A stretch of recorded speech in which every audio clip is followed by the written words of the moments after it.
जय हिंद दोस्त, आज हम लोग उत्तल और अवतल दर्पण का उपयोग के बारे में पढ़ते हैं। पहले देखिए, एक होता है गोलीय दर्पण। क्या है? गोलीय दर्पण। तो जो गोलीय दर्पण है इसके दो पार्ट हैं ना। एक को बोलते हैं उत्तल दर्पण,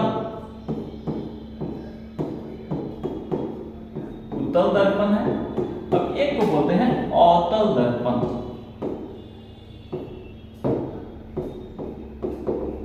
अवतल दर्पण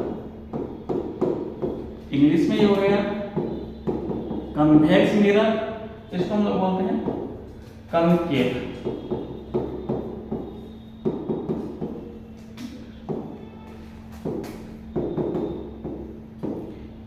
उत्तल दर्पण और अवतल दर्पण देखेंगे। अगर ये उत्तल दर्पण और अवतल दर्पण है, मान लीजिए कि गोलीय दर्पण का ही तो एक रूप है। एक गोलीय दर्पण ले लीजिए और इसको बीच में से आप मिटका दें, और मिटकाने के बाद आप दाएं साइड से इधर से आप पेंट करें। अब इसको भी इधर से हम लोग पेंट करते हैं।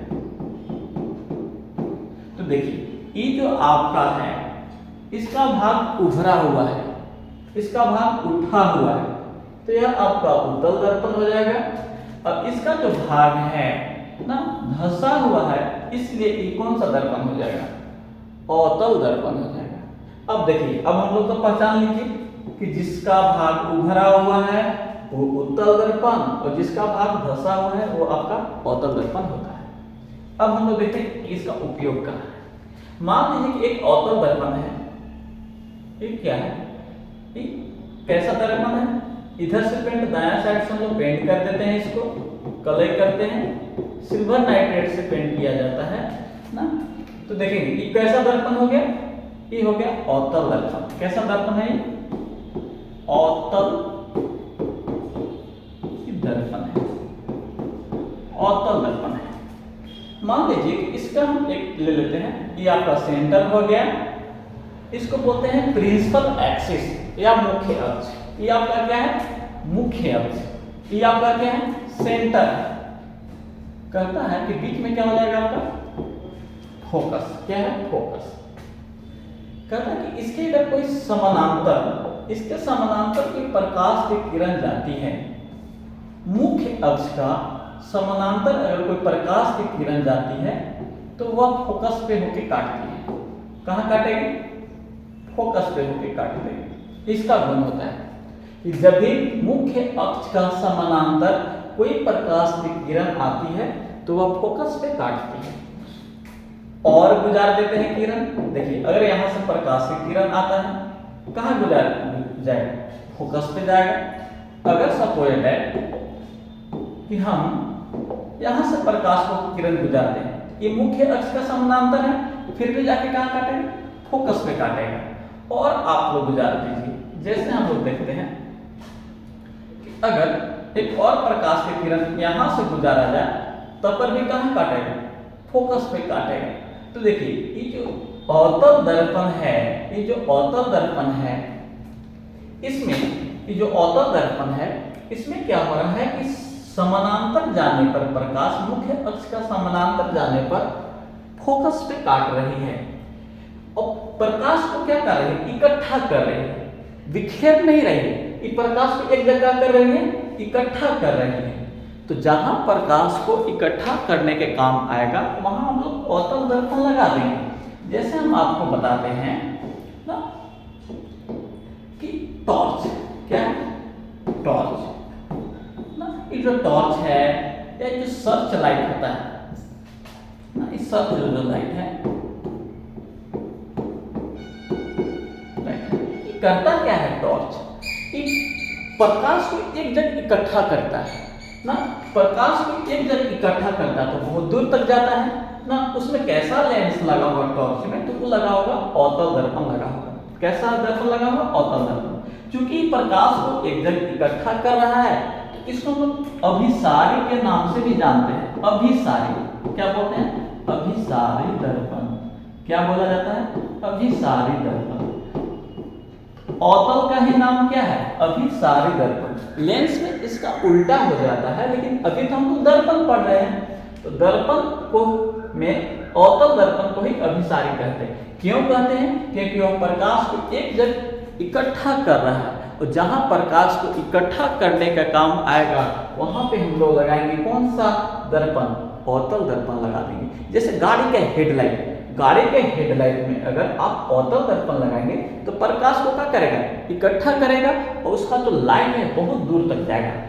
एक बात तो समझ में आ गया कि अवतल दर्पण लगाने पर प्रकाश को एक जगह इकट्ठा करता है, तो जिसका जो लाइट है बहुत दूर तक जाता है ना। तो जहां लाइट को दूर तक भेजना है वहां आप अवतल दर्पण लगा दीजिए। तो टॉर्च में, सर्च लाइट में, गाड़ी के जो आगे हेडलाइट है उसमें भी हम लोग अवतल दर्पण करते हैं। साइड मिरर में इसका प्रयोग नहीं करते हैं। साइड मिरर में तो उत्तल दर्पण का प्रयोग करते हैं, लेकिन हम लोग अभी किसको पढ़ रहे हैं? अवतल दर्पण के। और हम लोग देखेंगे कि जो डॉक्टर होते हैं वह आपको आंख, कान, नाक को जांच करने के लिए भी या किसका प्रयोग करेंगे? अवतल दर्पण का प्रयोग करते हैं। आगे देखिए हम लोग अब पढ़ते हैं उत्तल दर्पण। तो उत्तल दर्पण हम लोग क्या पढ़े थे? देखिए उत्तल दर्पण जो हम लोग पढ़े हैं, उत्तल दर्पण इधर की ओर होगा ना, यहां से हम लोग देते थे, यह है उत्तल दर्पण। तो कहता है कि उत्तल दर्पण में अगर कोई प्रकाश की किरण देखेंगे कि आपका क्या है? उत्तल दर्पण है ना, ये आपका उत्तल दर्पण है।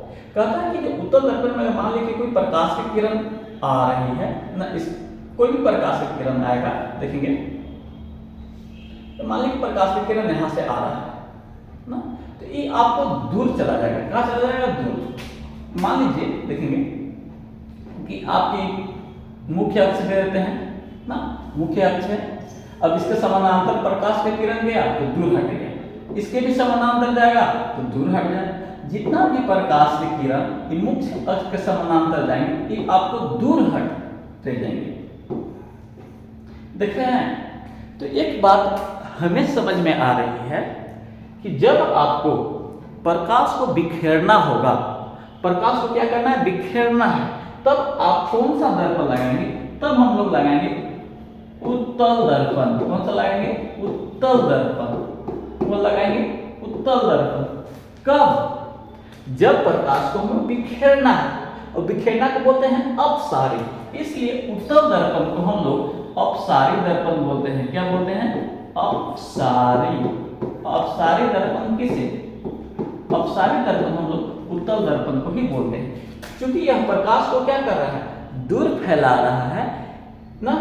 और हम लोग इसका प्रयोग कहाँ करेंगे? जहां प्रकाश को दूर फैलाना हो, तो प्रकाश को हम लोग दूर कहां फैलाते हैं? तो स्ट्रीट लाइट में जो भी आपको रोड पे या ग्राउंड में या मैदान में जो लाइटें लगी होती है, उस लाइट को हमें बिखेरना है। क्या करना है? बिखेरना है, उसका फैलाव करना है। तो जब फैलाव करना होगा तो आप उत्तल दर्पण लगाइए। क्यों? क्योंकि इसका गुण होती है कि इसका जब प्रकाश की किरण जाएगी तो परावर्तन के बाद आपका क्या हो जाता है? बिखेर जाता है, दूर चला जाता है ना। लेकिन इससे पहले जो आप पढ़े थे, जो इससे पहले पढ़े अवतल दर्पण, प्रकाश को इकट्ठा कर रहा था, और जहां प्रकाश को इकट्ठा करेंगे तो उसका लाइटें दूर तक जाएगी। जैसे हम उपयोग बताए थे टॉर्च में, हेडलाइट में, सर्च लाइट में हम लोग प्रयोग करते हैं अवतल दर्पण का। लेकिन जब प्रकाश को बिखेरना होगा, जैसे स्ट्रीट लाइट है, स्ट्रीट लाइट जो आपको गलियों में लाइट लगाया जाता है, उसमें आप उत्तल दर्पण ही प्रयोग करेंगे। क्यों? क्योंकि प्रकाश को दूर बिखेरना है, दूर ले जाना नहीं है, आसपास क्या करना है? बिखेरना है ना। जहां प्रकाश को बिखेरना होगा वहां आप उत्तल दर्पण लगाएंगे। इसका और एक गुण क्या होता है कि देखेंगे, एक्चुअल में इसका हम लोग एक और प्रयोग साइड मिरर में करते हैं। साइड मिरर में ना, जो वाहन होते हैं, जितने भी वाहन हैं, उसमें हम लोग साइड मिरर के रूप में अवतल दर्पण का प्रयोग करते हैं। क्या कारण है ये हम लोग देख लेते हैं।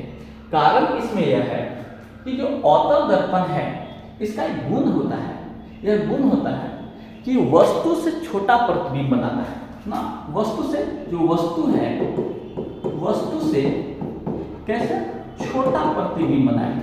छोटा प्रतिबिंब, पहला कारण।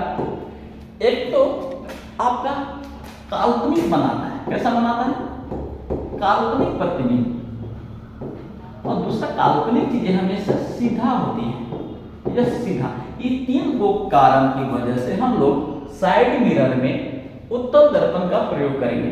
एक तो प्रतिबिंब छोटा बना देगा, इसलिए साइड से आने वाली सभी वाहन हमें दिखाई देंगे, क्योंकि सभी वाहनों को क्या कर देगा?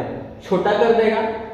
काल्पनिक बनाता है इसलिए वो सीधा भी है, तो हमें जितना भी गाड़ियां पीछे से आती हुई दिखाई देती है वो हमें सीधा दिखाई देती है। आप देखेंगे कि छोटा सा एक आईना है, उस छोटे से आईने में बहुत सारी हमें गाड़ियां आते हुए दिखाई देती हैं। क्यों? क्योंकि यह उत्तल लेंस का गुण होता है कि वह वस्तु से प्रतिबिंब को क्या कर देता है? छोटा कर देता है। अब उसके जगह पर आप समतल दर्पण लगा देंगे या प्लस में अवतल दर्पण लगा देंगे, तो उसमें सिर्फ एक ही वाहन दिखाई देगा, सारे वाहन आपको पीछे की ओर नहीं दिखाई देगा। इसलिए हम लोग उसका उत्तल दर्पण का प्रयोग करते हैं। आप समझ गए होंगे कि उत्तल दर्पण और अवतल दर्पण में हम लोग कहाँ कहाँ इसका प्रयोग करते हैं, और इसका उत्तल दर्पण और अवतल दर्पण का और किस नाम से जानते हैं ना।